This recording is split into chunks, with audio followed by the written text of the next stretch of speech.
wrestle really is. He says, finally, be strong in the Lord and in the strength of his might. Put on the whole armor of God, that you may be able to stand against the schemes of the devil. For we do not wrestle against flesh and blood, but against the rulers, against the authorities, against the cosmic powers over this present darkness, against the spiritual forces of evil in the heavenly places.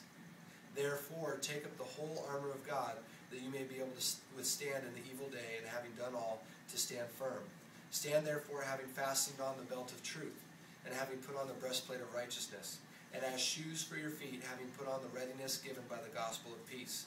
In all circumstances, take up the shield of faith, with which you can extinguish all the flaming darts of the evil one, and take the helmet of salvation and the sword of the Spirit, which is the word of God, praying at all times in the Spirit, with all prayer and supplication.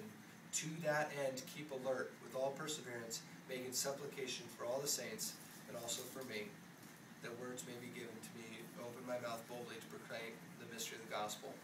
And so what he's saying here is, look, you need to stand firm in the Lord, and your battle, your wrestle, that's why, wrestling's the best sport.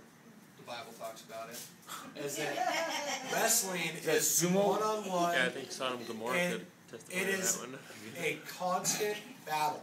If you know anything about wrestling, there's not a moment in which you're not entangled with your adversary, pulling and fighting and all these things. That's how wrestling is. And that's how our relationships are. But our wrestle, our battle, our adversary, our opponent, it's not flesh and blood.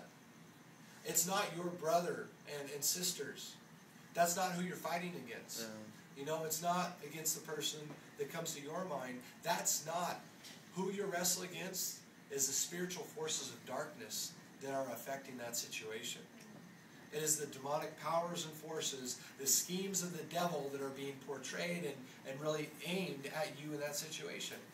Because does Satan know how to use people, use their sinful nature, to say the things that are going to cut and hurt you the most? To act in ways that are so ridiculously wrong and evil that they're going to shake the very foundation of who you are for weeks or months? Absolutely. But he says, look, those things that are making you so just full of hatred towards that person, it's demonic forces, it's Satan, and them working in us. Is that person responsible? Yes, that person is still responsible. They're the one who is willingly doing those things, but it is sin and evil at work in them. And you need to pray, and I need to pray that God and his goodness and righteousness would be at work in us. That we wouldn't stoop to their level and let Satan work through us in that situation.